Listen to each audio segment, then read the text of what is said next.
Dios les bendiga, mis hermanos amados. Estamos aquí para estudiar la clase dominical y recordemos que estamos estudiando el tema del trimestre, enseñanzas de las parábolas de Jesús para hoy.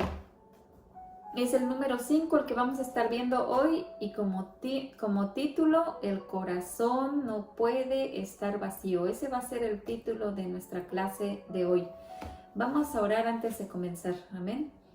Te damos gracias, Señor, por este momento que tú nos permites poder estudiar tu palabra. Gracias por la oportunidad, mi Dios. Mira, Señor, que mientras tu palabra sea enseñada a través de esta clase, te suplicamos que tu Espíritu Santo sea ministrando nuestras vidas, que tu Espíritu Santo sea abriendo nuestro entendimiento, que sea preparando nuestro corazón, nuestra mente para poder recibirla, Señor. Porque tu palabra es lo que nos da esperanza, tu palabra es lo que nos da vida, tu palabra es la que nos alienta, la que nos instruye, la que nos enseña lo que es agradable y lo que no es agradable para ti, Señor. Ayúdanos, Padre Santo, a poder aprender algo en este día y que seas tú, Señor, tomando el control de todo, mi Dios. En el nombre de Jesús, amén. Si usted no tiene su expositor, hermano, no importa, puede ir a su Biblia y la base la vamos a estar encontrando en el libro de Mateo, el capítulo 12, los versos del 34 hasta el 45. El pensamiento central dice: un corazón vacío es guarida de males, un corazón lleno de Dios es fuente de bendición. Texto áureo: el que me ama, mi palabra guardará, y vendremos a él y haremos morada con él. Juan 14, 23.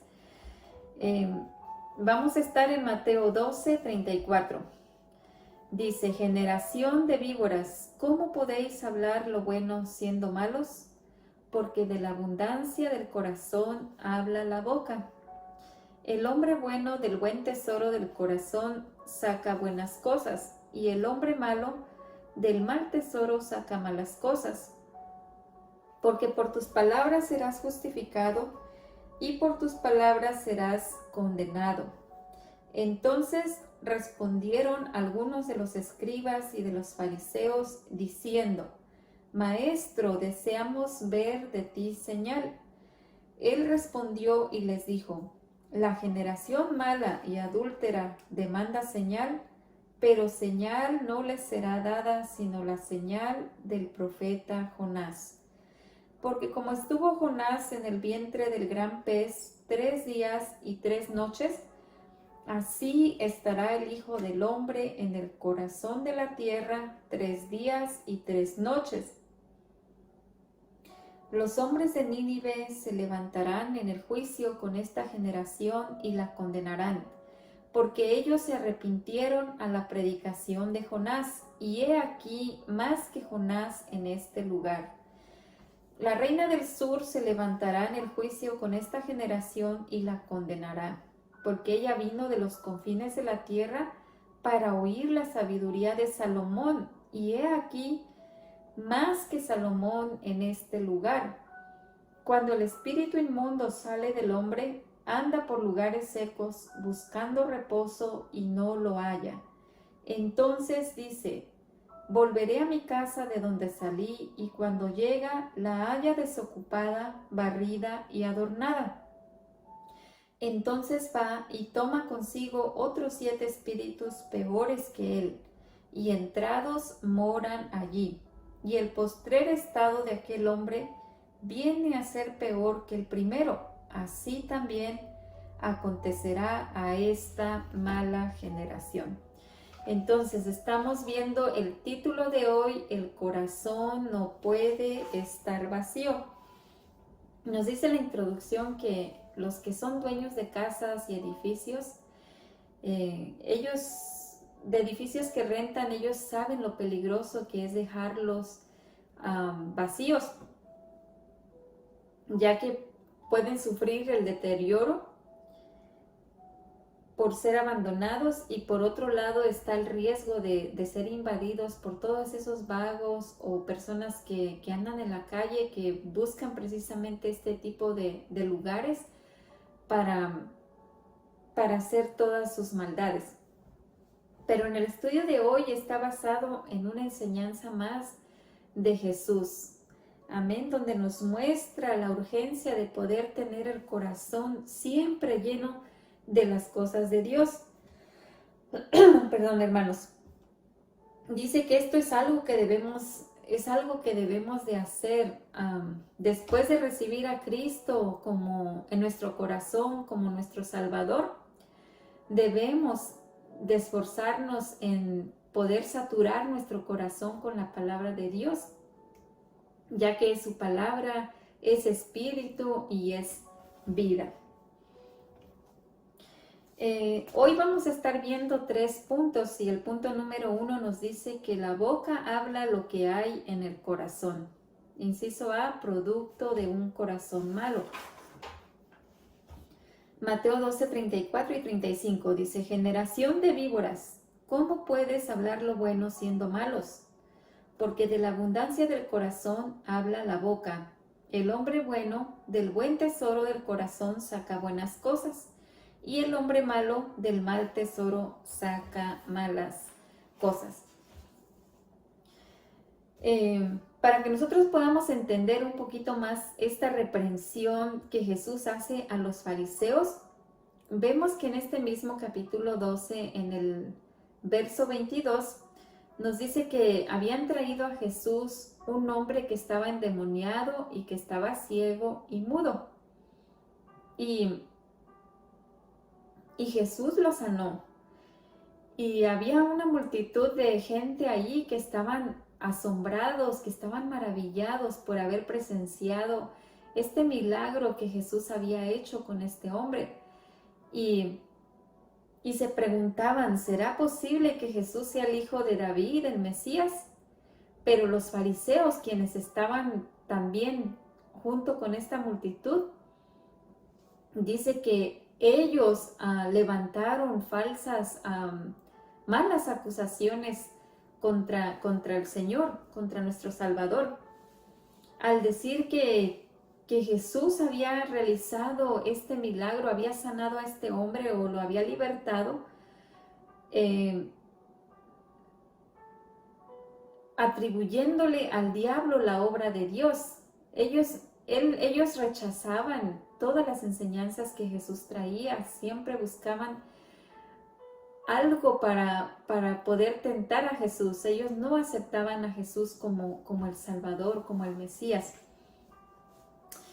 Y ellos eran, los fariseos eran maestros hipócritas de los judíos, quienes eran perversos y eran enemigos de Jesús, ya que todas estas malas acusaciones que habían hecho contra él. Pero vemos que en el versículo 34, aquí Jesús nos revela la razón por la cual estos blasfemos hablaban de esta manera. Cuando él se dirigió a ellos con esta terrible expresión para reprenderlos, al decirles generación de víboras, cuando él expresó esto, lo que estaba hablando era acerca de su naturaleza de ellos, diciendo que eran engendro de serpientes venenosas, hijos de la serpiente antigua, ya que el veneno que llevaban en la boca venía precisamente de un corazón que estaba lleno de ponzoña. Ya Jesús les había dicho, ¿cómo pueden, dice, hablar lo bueno siendo malos? Porque el Señor ya había usado el ejemplo del árbol bueno y el fruto bueno, como el fruto que Él había dado, ¿verdad?, al haber libertado a este esclavo de Satanás. En cambio, los que lo acusaban, estos maestros perversos y blasfemos, ellos eran árbol malo y por consecuencia su fruto era malo. Entonces aquí es una gran enseñanza para nosotros, porque porque dice que lo que está en el corazón, lo que está en nuestro corazón se va a reflejar en la manera como nosotros hablamos. Si nuestro corazón está lleno de amor, si nuestro corazón está lleno de perdón, de misericordia, de compasión, estas cualidades van a salir a la luz y se van a mostrar, se van a reflejar a través de nuestras palabras y de nuestras acciones. Pero si nuestro corazón está lleno de odio, está lleno de envidia, de orgullo, de egoísmo, todas estas cualidades también se van a mostrar a través de nuestras palabras y nuestras acciones. Así que Jesús aquí nos está enseñando que lo que hay en nuestro corazón es lo que va a dictar nuestras acciones, lo que nosotros vamos a reflejar. Entonces, ya en el final del versículo 34 dice que se ha convertido en un proverbio universal, cuando dice que de la abundancia del corazón habla la boca. Y la lógica de este versículo 35 es evidente y nos sirve de ampliación a la declaración anterior.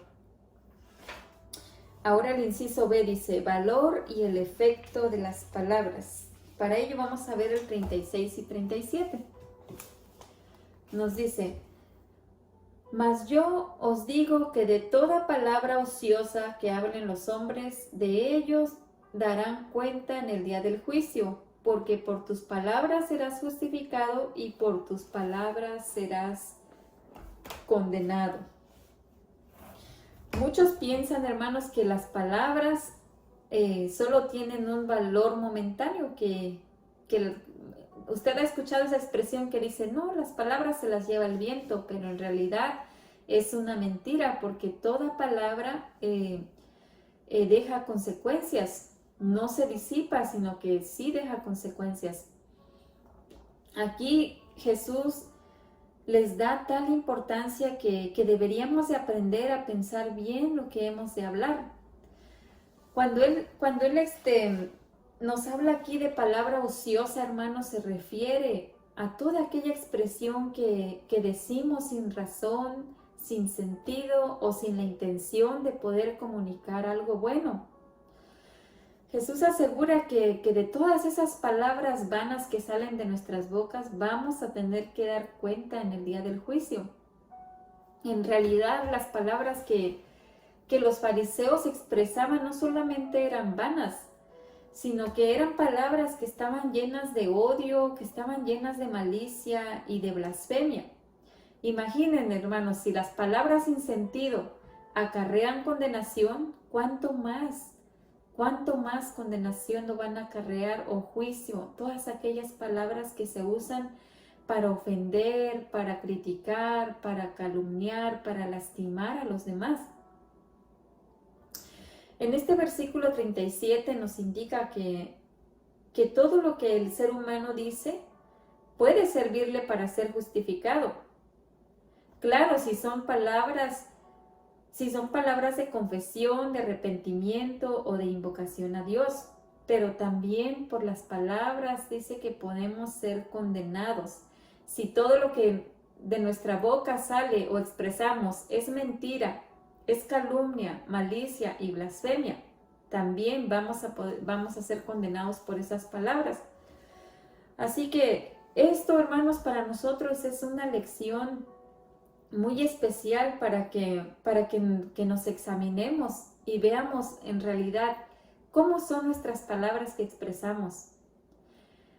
Dice que si seguimos usando ese vocabulario rudo, esas palabras ofensivas, morbosas que usábamos antes de conocer al Señor, dice que eso no debería de ser así, porque eso no le agrada a Dios.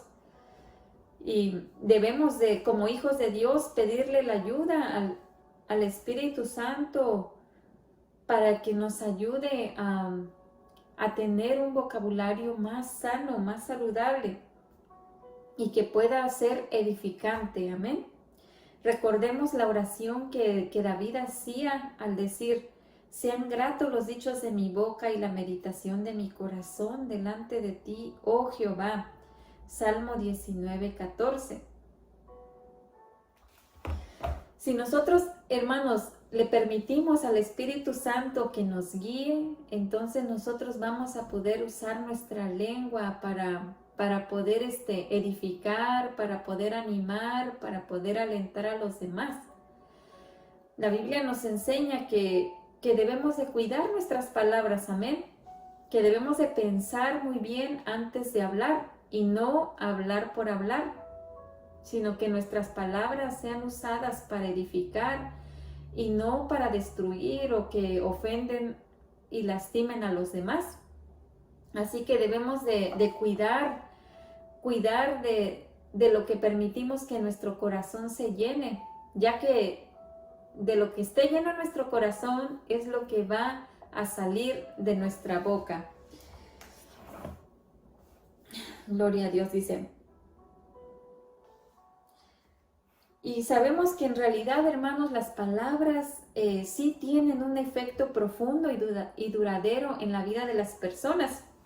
Y esto se ha comprobado en casos donde una persona que estaba a punto de destruirse se ha restaurado por una palabra que ha sido dicha a tiempo, una palabra que ha sido sazonada, una palabra que se ha dicho con gracia y con el amor de Dios.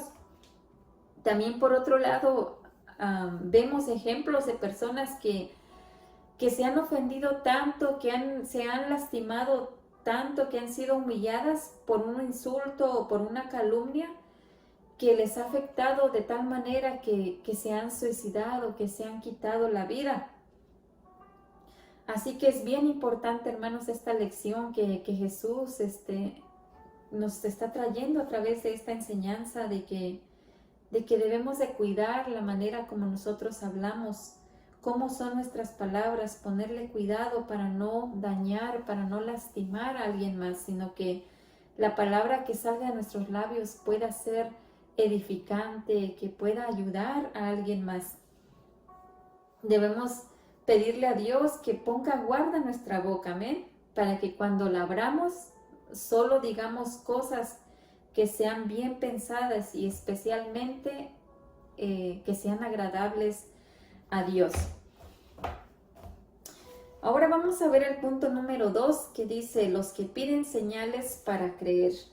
Y para ello vamos a ver, inciso A, la señal de Jonás, versos 38 al 41. Dice, entonces respondieron algunos de los escribas y de los fariseos, diciendo, Maestro, deseamos ver de ti señal. Él respondió y les dijo, la generación mala y adúltera demanda señal, pero señal no les será dada sino la señal del profeta Jonás.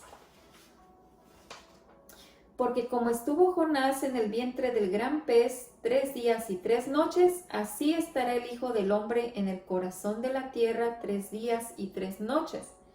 Los hombres de Nínive se levantarán en el juicio con esta generación y la condenarán, porque ellos se arrepintieron a la predicación de Jonás, y he aquí más que Jonás en este lugar.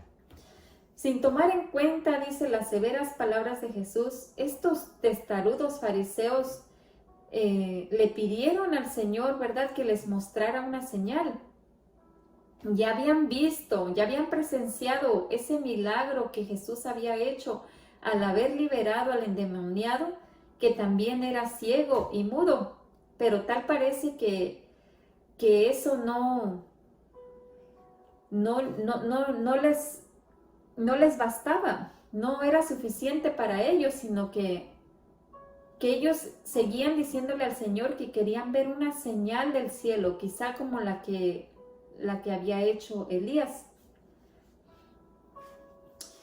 Pero vemos aquí que Jesús vio inmediatamente que lo que ellos querían hacer era tentarle.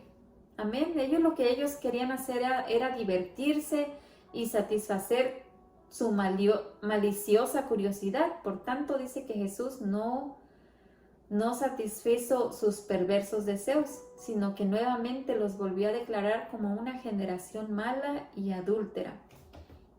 Así dice que hoy en día Hay muchas personas que van a las campañas, que van a lugares solamente buscando todos estos milagros, estos prodigios, y andan de un lugar a otro en busca de todo lo nuevo, de milagros y cosas espectaculares para sentirse satisfechos.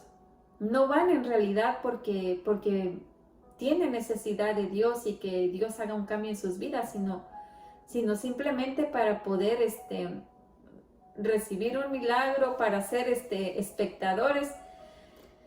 Pero dice que el verdadero evangelio se presenta como las señales que siguen a los creyentes, no los creyentes que siguen las señales.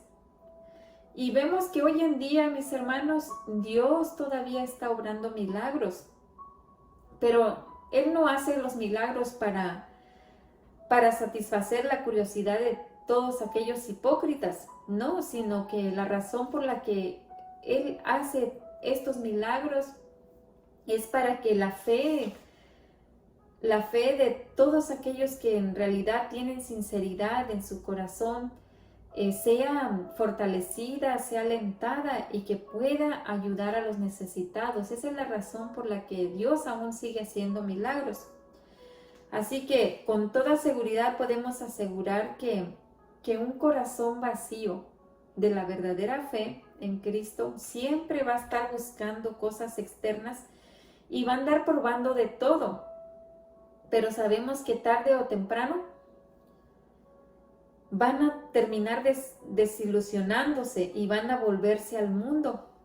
¿Por qué? Porque no hubo en ellos una verdadera regeneración, sino que solamente iban en busca de todo lo nuevo, de todas estas cosas espectaculares que se puedan hacer, no en realidad porque necesitan tener un nuevo nacimiento en sus vidas, experimentar ese cambio que el Señor hace.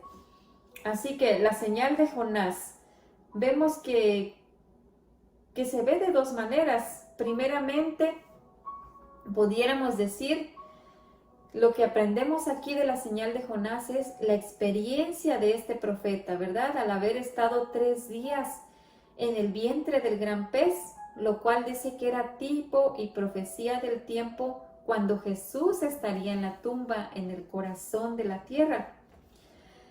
Aunque estos corazones empedernidos de estos falsos religiosos, ellos no podían entender la resurrección de Jesús, este sería el milagro de milagros y nuestra base en la fe cristiana, amén.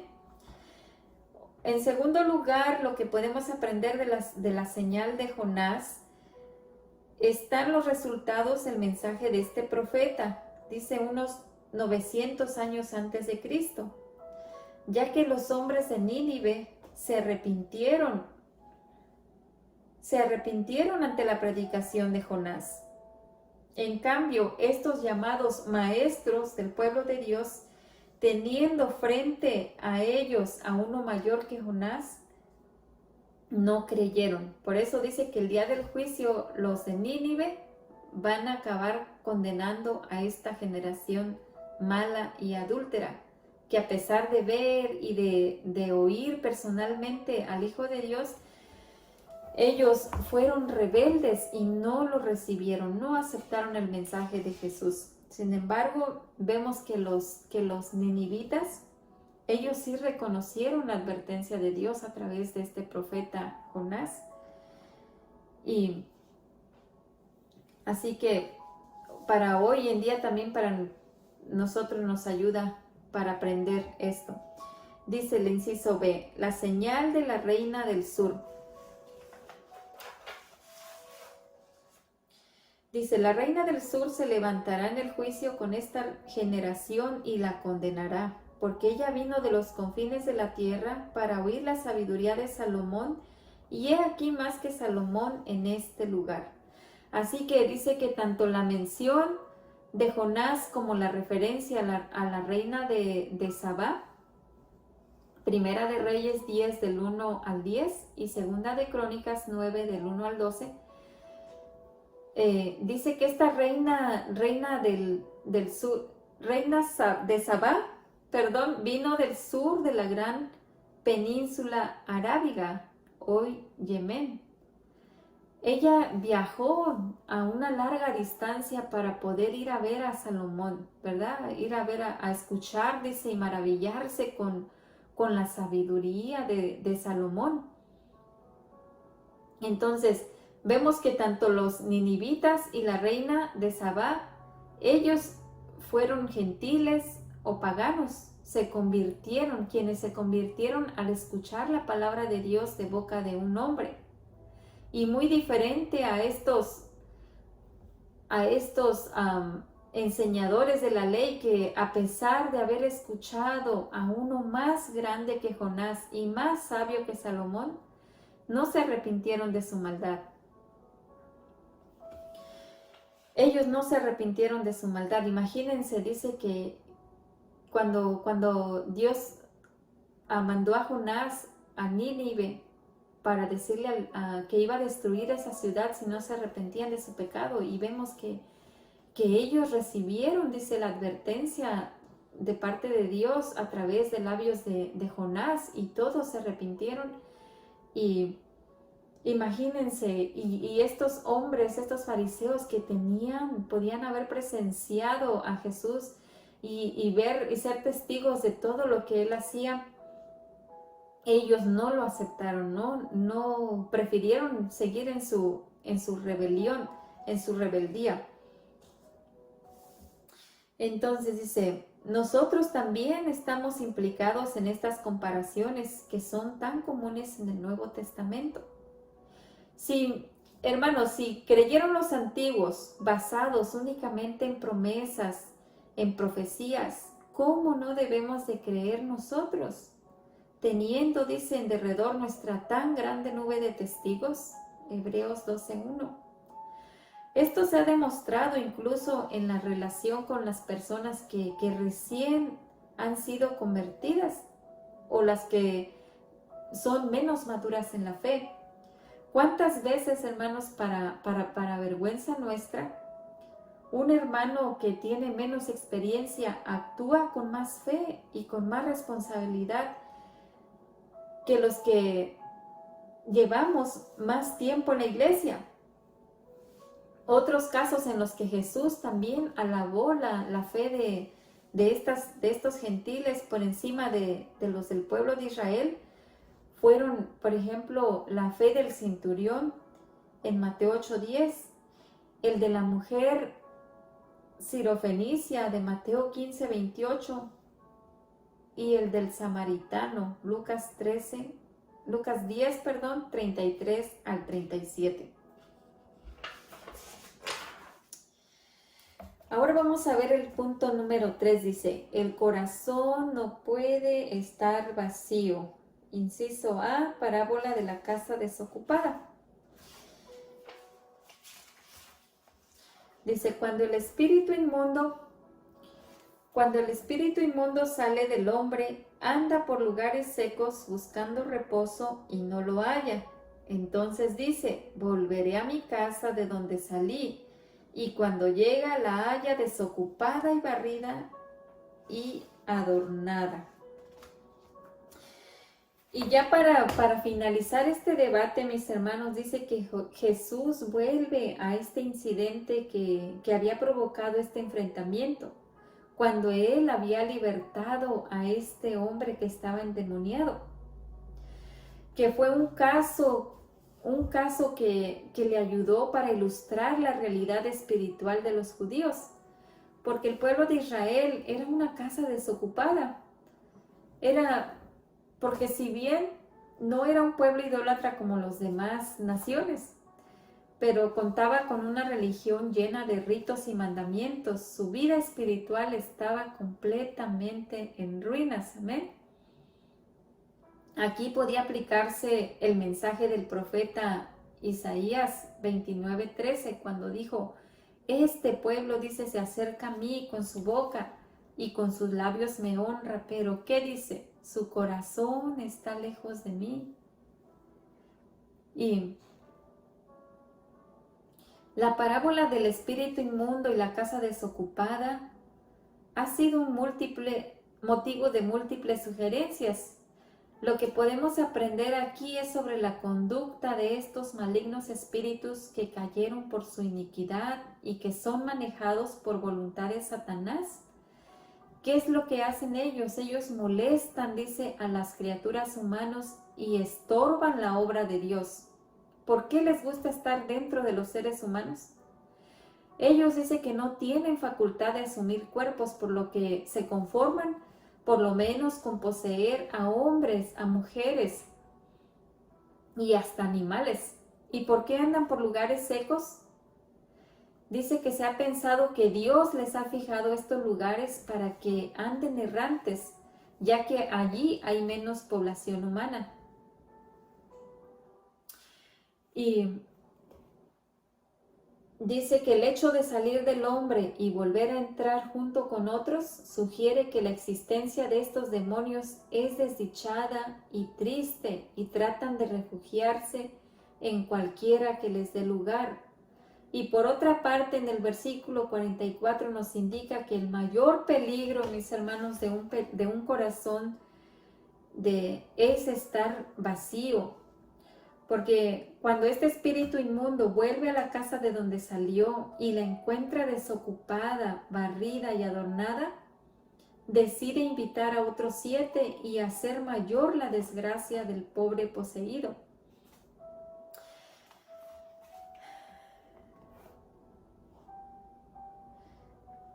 Dice, quizá Jesús estaba refiriendo a algún caso de exorcismo como los que practicaban muchos farsantes judíos en Mateo 12:27, o tal vez se tratara de un abandono casual de un demonio. ¿Para qué? Para después regresar con más refuerzo. Lo cierto es que no se estaba refiriendo a la liberación que se obra con su divino o inmenso poder, porque cuando Jesús dice que echa fuera a los demonios, el corazón, hermanos, dice que queda inundado de esa gracia y del amor de Dios. Ahora nos dice el inciso B, llenos de Dios o llenos del maligno. Ya es el versículo 45.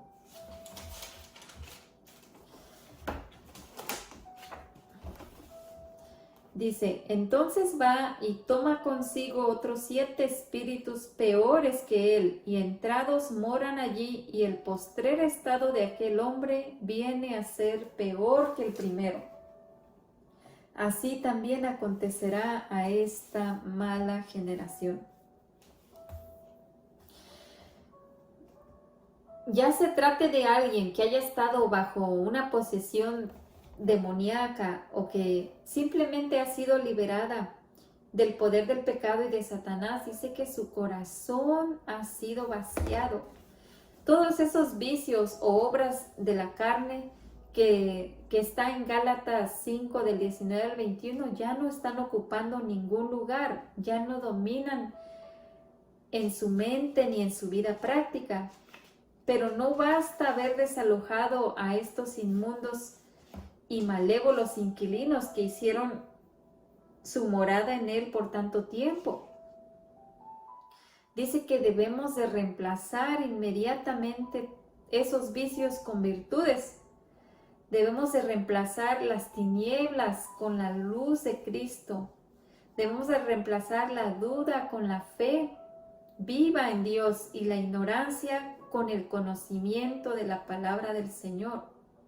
En otras palabras, hermanos, debemos de ver que en nuestro corazón abunde el fruto del Espíritu que está en Gálatas 5, 22 al 23, con todas sus manifestaciones. Así que, hermanos, es una clase muy hermosa que estamos viendo hasta ahorita y nos dice el resumen general que en este estudio aprendimos que la gente habla lo que tiene dentro de su corazón. También vimos en la actitud imprudente e hipócrita de los fariseos que los que andan en busca de milagros y cosas novedosas para poder creer, todo lo que hacen es burlarse de las cosas de Dios.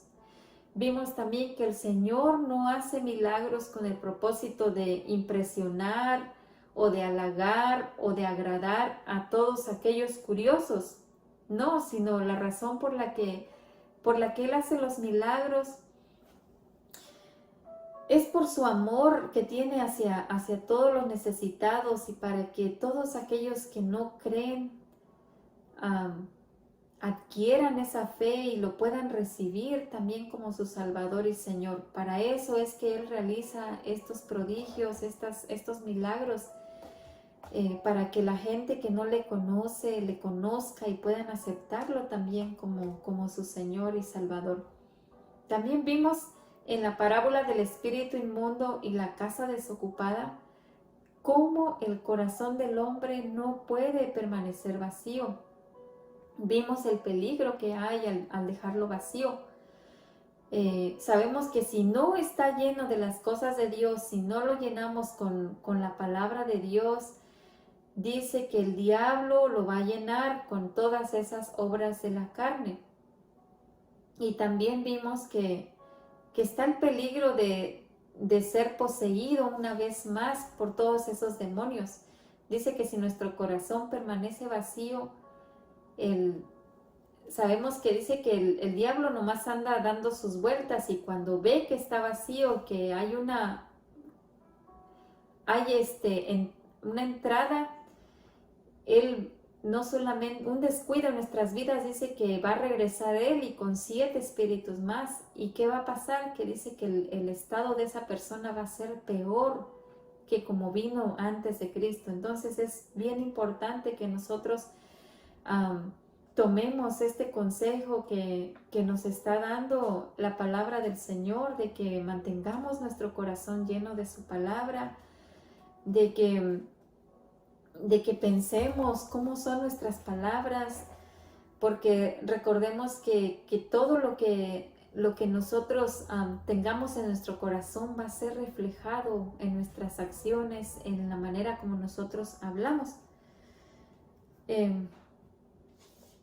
También vimos que los cristianos dice que no tenemos que vivir atemorizados por un asalto repentino de los demonios, sino que estos son seres que son limitados y cobardes que huyen de una vida santa y llena del poder de Dios.